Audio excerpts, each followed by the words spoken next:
você está no quadro Pioneiros de Luz. Meu nome é Melissa e hoje estamos aqui com Ari Cândido. Muito obrigada pelo senhor estar aqui e agradecemos imensamente a sua presença aqui hoje.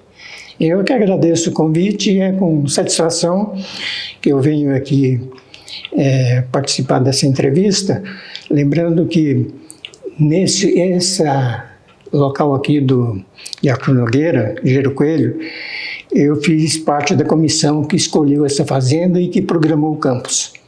Nossa, que legal! Vamos falar mais sobre isso. O senhor pode começar falando o seu nome completo, a data e o local do seu nascimento? Meu nome é Ari Aladino Cândido, nascido em 28 de março de 1944, na Fazenda Lavras, município de Pirinópolis, estado de Goiás. E quais os nomes dos seus pais? Antônio Cândido Aladino e Avenila Quirino Cândido. O senhor teve algum irmão ou irmã? Tenho um irmão abaixo de mim, eu sou mais velho, e tenho uma irmã que inclusive estava comigo, me trouxe aqui. E quais os nomes deles? Meu irmão chama-se Aladino Cândido e a minha irmã Esther Cândida Aladino. Seus pais gostavam do nome Aladino? Na verdade era meu avô que queria pôr esse nome e meu pai quando ele nasceu, minha avó paterna não aceitou, não gostou do nome. Aí quando eu nasci, ele queria por toda maneira fazer esse nome, minha mãe não concordou. Aí intercalaram, né? Puseram o nome no meio ali. E quando meu irmão nasceu, aí não escapou, ele levou o nome. Muito bem. O senhor pode falar um pouco sobre a sua infância? Como foi a sua infância? O senhor mencionou que cresceu numa fazenda. Como foi crescer nesse ambiente? Eu nasci em uma família adventista. Meu pai foi batizado na igreja adventista aos 12 anos de idade. Uma das primeiras famílias a se converter ao adventismo no estado de Goiás, naquela região, foi a família do meu avô paterno. Uma família com 10 filhos, meu pai era o mais novo, mas o meu pai, ele encampou a ideia e assumiu o adventismo de maneira muito séria. Era um fiel adventista e isso ele transmitiu para nós desde que eu entendo por gente, desde que eu comecei a ir à escola e à igreja. Então, era um ensinamento diário dos ensinos da igreja adventista. Muito bem. E o senhor mencionou que foi o seu avô quem primeiro se converteu ao adventismo. Como foi que a mensagem chegou até ele? Eu não me lembro. Eu sei que o meu tio mais velho, o senhor Manuel Cândido, era o irmão mais velho de meu pai. Eu lembro vagamente que meu pai dizia que quem trouxe a notícia da igreja adventista na família em primeira mão foi meu tio Manuel. E depois, eu acho que quase todos se batizaram. Muito bem. O senhor pode falar um pouco mais sobre... Sim, o senhor já cresceu numa família adventista, mas Cresci numa família adventista, observando todos os detalhes da orientação da igreja. Para você ter ideia, meu pai era um semi-analfabeto, mas ele pregava bem, ele era diretor da igrejinha lá que tinha na fazenda, que era do meu avô. Meu avô construiu na porta da sede da fazenda uma pequena igreja para reunir a famílias e fazer os cultos e fazer toda a programação que nós conhecemos da igreja até hoje. E ali também tinha uma escolinha adventista com professores adventistas e eu fiz o primário naquela escolinha. E com bons professores que eram trazidos do então CAB. Duas professoras que estiveram lá nos ensinando na primeira e na segunda série do ginásio, na terceira e na quarta, eram professoras que tinham sido alunas do curso magistério no Colégio Adventista Brasileiro, lá no Capão Redondo. Isso quando? Isso em 1952 a 58, por aí. Então o senhor já cresceu nesse ambiente. Cresci nesse ambiente, ouvindo meu pai dizendo o tempo todo: eu não quero que você fique trabalhando na roça comigo aqui. Eu quero que você vá para o colégio, para o internato e vá estudar teologia. Eu quero que você seja um pastor. Então eu cresci ouvindo isso todos os dias.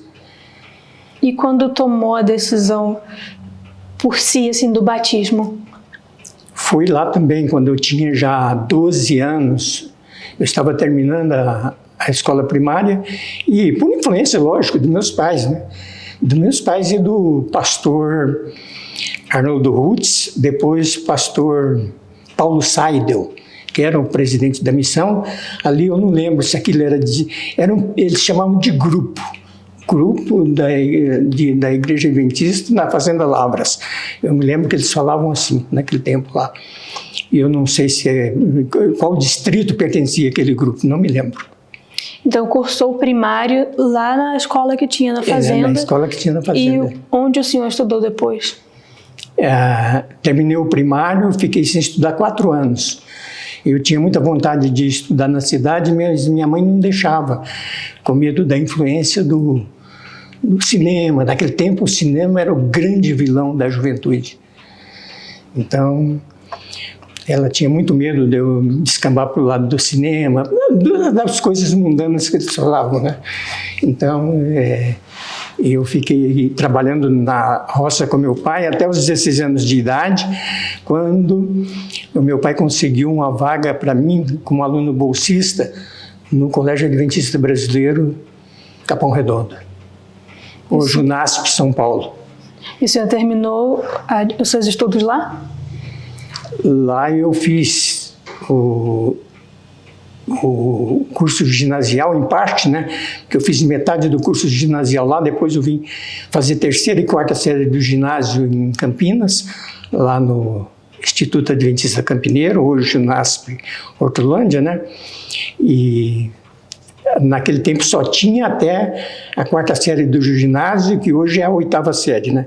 Não tinha 2º grau lá no Campineiro. Então, eu voltei, naquele tempo já era o Instituto Adventista de Ensino, eu voltei ao Capão Redondo, no IAE, para fazer o curso colegial.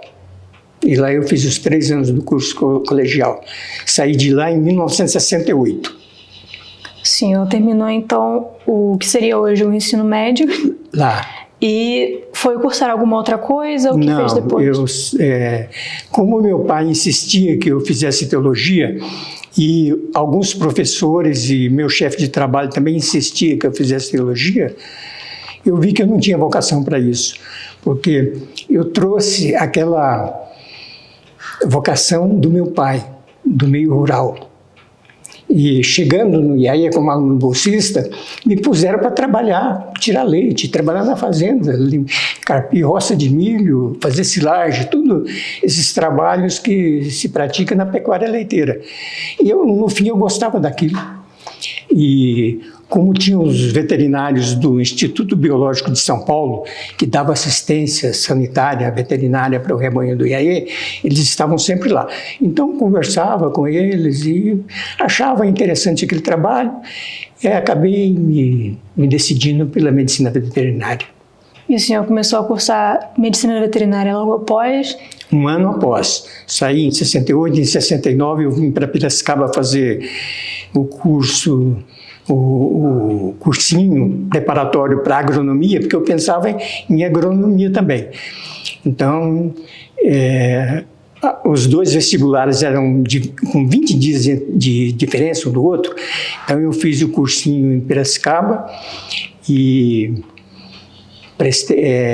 fiz inscrição para os 2 cursos, a medicina veterinária e a agronomia. Como a veterinária era antes, o concurso era antes da agronomia, eu fiz e passei, então desisti da agronomia e fiquei na veterinária. Então, terminou de cursar o veterinário e para onde o senhor foi depois? Eu não havia terminado o curso de medicina veterinária, me chamaram para ir para Maringá, no IAP. O IAP estava sendo transferido de Curitiba para Maringá. Então, e eles queriam começar o IAP naquela nova localidade com uma equipe totalmente nova. E aí me chamaram para ir lá, porque o diretor que estava lá naquela época como diretor do IAP era o professor Edmir de Oliveira. E ele me conhecia, ele foi meu professor no IAE, ele me conhecia muito bem. Então ele e o pastor Walter Boger insistiram muito para eu ir para lá e eu fui. Eu não tinha vontade de ir. Na verdade, eu não queria trabalhar na obra, porque eu via que a minha vocação era uma vocação diferente daquilo que é a visão dos trabalhos na obra, que é mais em função da igreja, pregação, o trabalho pastoral e trabalho diferente daquilo que é o trabalho rural. Sim. Então, eu tinha medo de entrar na obra, fazer um trabalho desse tipo e ter dificuldades. Mas, graças a Deus, para lá eu fui e me deram todo o apoio e conseguimos fazer um bom trabalho lá. Quais as funções que o senhor tinha quando começou a trabalhar lá? Eu cuidava da fazenda, eu fui para organizar a fazenda. A fazenda era fazenda de algodão e café e gado, uma fazenda com 100 alqueires, uma área bem avantajada. Então eu fui para lá para organizar a fazenda e dar continuidade aos trabalhos. Então o senhor trabalhou a vida toda nesse local? Nesse local. Eu fui chamado para o IAP no início da construção da escola na nova localidade, lá no município de Ivatuba, próximo a Maringá, e ali eu fiquei 35 anos. Todo o período? Todo o período de trabalho normal até me aposentar. Quando chegou o tempo, completou os 35 anos, então já estava na hora de aposentar e eu resolvi aposentar. E como foi todos esses anos de trabalho por lá? Foram muito produtivos, foi extraordinário. Foi tão bom que eu não vi passar esse tempo. O senhor deve ter visto a escola toda crescendo. Eu participei ativamente da construção da escola, de todos os trabalhos, principalmente da igreja. Foi assim, um tipo de uma aventura até, mas foi uma atividade gratificante, foi muito bom. O senhor também mencionou no início que foi uma das pessoas que participou da votação da fazenda aqui no NASP Engenheiro Coelho. O senhor pode contar um pouco sobre isso? Quiseram sua experiência, pediram sua experiência como fazendeiro para ajudar a escolher o terreno? Uma das pessoas que influenciou e insistiu para que eu fosse para o IAP foi o pastor Boger. Quando eu fui para lá, ele era o presidente da Associação Paranaense da Igreja Adventista. E ele estava como diretor aqui no NASP São Paulo, né? Então, como ele conhecia o meu trabalho, ele queria que eu viesse, inclusive, trabalhar em definitivo aqui também, mas eu não quis vir. Eu optei por colaborar, em ajudar a escolher a área, porque foi formada uma comissão, e essa comissão percorreu várias regiões do estado aqui, em fazendas que estavam à venda, para definir um local. E o pastor Boger estabeleceu assim, um tipo de um perfil. Ele queria uma propriedade próxima à Unicamp. Então, no fim, essa propriedade aqui agradou a todos e aqui ela foi escolhida como uma propriedade a ser adquirida para chegar no que é hoje. E graças a Deus por isso. O senhor pode agora voltar um pouco, vamos falar agora sobre a sua família. O senhor é casado, como conheceu sua esposa, qual o nome dela? A minha esposa eu conheci no ginásio Adventista Campineiro, quando a gente fazia a terceira série do ginásio, que seria a sexta série de hoje, né? Então a gente era da mesma turma e a gente ficou se conhecendo ali, começou a namorar e terminado o ginásio, fomos para o IAE, e ela foi também, foi fazer magistério, e lá continuamos o namoro. Eu saí, fui fazer o cursinho, a minha intenção era não me casar antes de ter ingressado na universidade. Era uma tarefa difícil para a época, muito difícil, porque os recursos nossos eram poucos, tanto o meu como o dela, mas ela, assim que terminou em 68 o magistério, ela foi trabalhar na Escola Adventista de Itararé. E no meio do ano de 69 nós nos casamos, aliás, de 1970 nós nos casamos, quando eu estava já em ingresso na medicina veterinária. E aí ela saiu de Itararé e veio morar, nós viemos morar em São Paulo uma temporada, e ela veio ser professora da escola primária da Igreja da Lapa, em São Paulo. E quando fomos chamados para o IAP, ela foi junto, e ela foi uma das que mais incentivou. Aliás, eu acho que eu fui para lá mais por causa dela, porque ela sonhava em ser professora na escola adventista. Ela, o tempo todo, ela ajudava as meninas carentes. Parecia as meninas que queriam estudar e não tinham dinheiro para pagar o internato, ela recolhia em casa. Então, ela foi muito um espírito missionário fora do comum.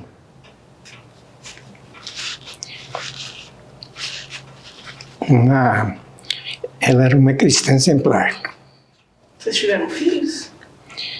3 filhos. O mais velho está com 49 anos, ele é nascido em 1975, um ano depois que a gente já estava lá, e ele trabalha na CPB.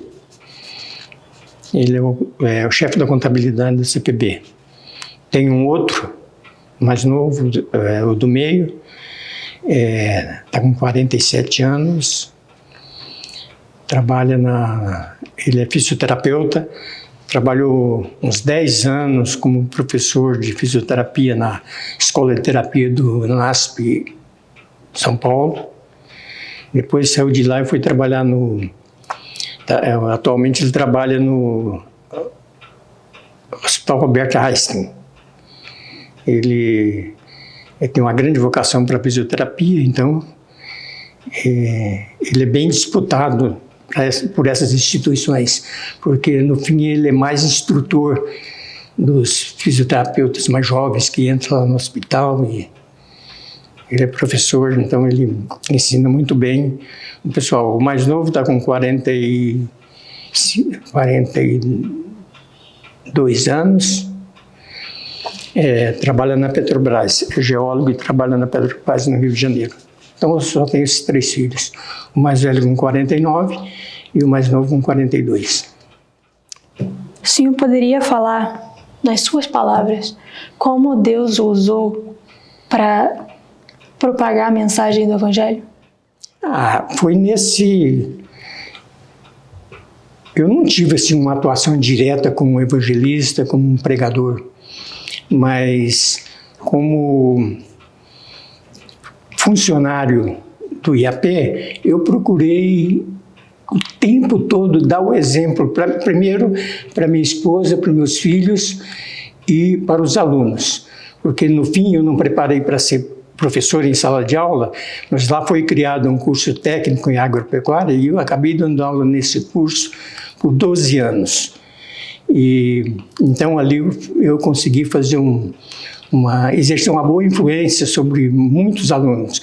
Eu tenho até aí, eu trouxe, não sei se vale a pena ver, mas eu trouxe ali uma placa que um grupo de ex-alunos meus me mandou depois de 40 anos. Eles montaram uma placa com uma homenagem e me mandaram pelo correio. Eu até fiquei surpreso depois de tanto tempo eles se lembrarem. Mas no começo, como o IAP estava numa área extremamente de agricultura, naquele tempo não tinha conservação de solo, cuidado nenhum com a natureza. A agricultura lá na região era bem primitiva. E eu fui com uma ideia nova, porque quando ao chegar eu notei muita erosão na área da fazenda. E a erosão vinha da estrada que estava acesso principal à fazenda do IAP e também dos vizinhos. A terra do IAP, ela fica num local mais baixo em relação à região ali. Tem outras propriedades em posição da divisa, em posição mais alta. Então, quando vinha chuva, terreno arado, aquilo arrastava a terra, fazia erosão, fazia muito prejuízo. Então, o primeiro passo que eu tomei, a primeira atitude que eu tomei na fazenda quando eu cheguei, foi corrigir aquela erosão, fazer conservação de solo. Então, foi um trabalho muito grande, sem dinheiro, sem recurso, mas a prefeitura da cidade me ajudou muito naquilo. E aquilo começou a dar resultado. Mas só o IAP tinha o controle da erosão, os vizinhos não faziam. Então, quando chovia, o prejuízo, a terra que corria, a água que corria, escapava da fazenda deles, vinha para o IAP e estragava bem a nossa lavoura. Então eu insistia muito com os vizinhos para que fizesse conservação de solo, não se interessavam. Então eu comecei a apelar pela autoridade, pelo governador do estado, o secretário de Agricultura e o escritório da Emater, que a Emater é uma empresa ligada à Secretaria de Agricultura do Paraná, que dá assistência aos agricultores. E o escritório de Ivatuba começou a me atender. Então foi feito um trabalho lá de conservação de solo no município inteiro aos modos do IAP. Quer dizer, no fim eu dava as diretrizes e eles iam fazendo. E quando eu me aposentei, aliás, antes disso, aquele município virou modelo de conservação de solo e de conservação e preservação do meio ambiente, com matas ciliares, essas coisas todas. A gente já começou a implantar lá no IAP. E a notícia virou notícia internacional.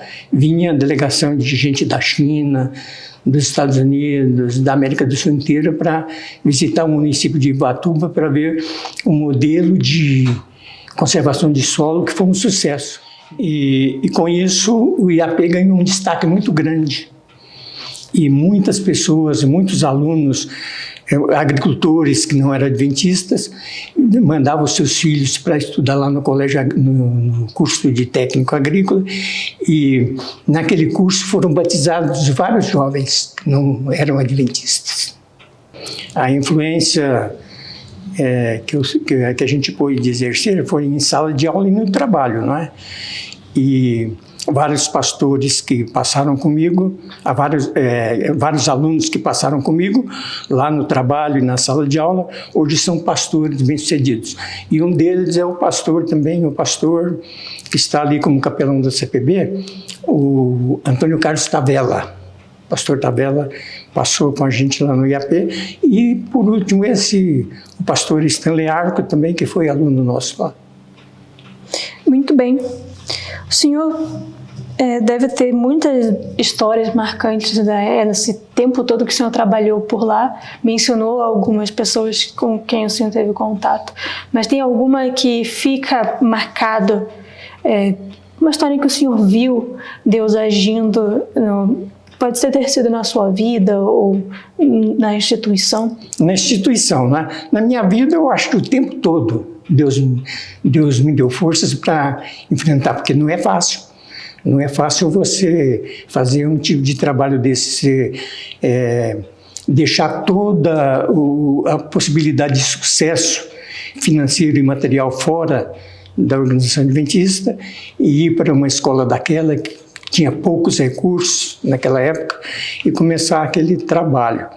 Então, dentro do IAP, uma coisa que marcou foi a construção da igreja, porque não tinha recursos para construir a igreja. A gente se reunia no refeitório.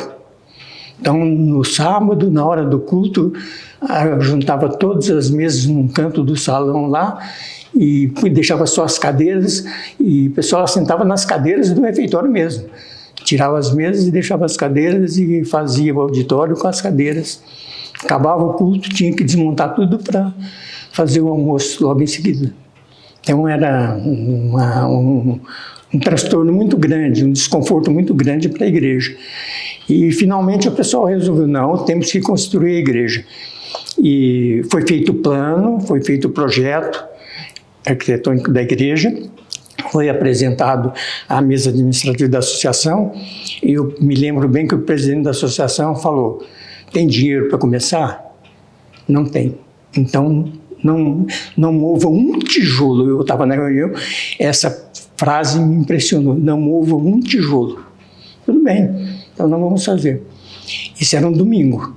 Essa reunião foi feita no domingo. Quando foi na segunda, eu levantei bem cedo para ir para o trabalho. Um monte de gente trabalhando lá na área destinada a construir a igreja. Os alunos lá, bolsistas, o pessoal da construção, já fazendo a valeta dos alicerces, preparando tudo. E o diretor estava lá junto. Eu fui passando e ele me chamou. Aí ele falou assim: você viu? O nosso chefe falou ontem para não mover um tijolo, mas nós não podemos ficar quietos. Vamos ali no escritório, vamos discutir um assunto ali. E aí chegou lá e ele falou: você pode, junto com o pastor da igreja, porque eu já conheci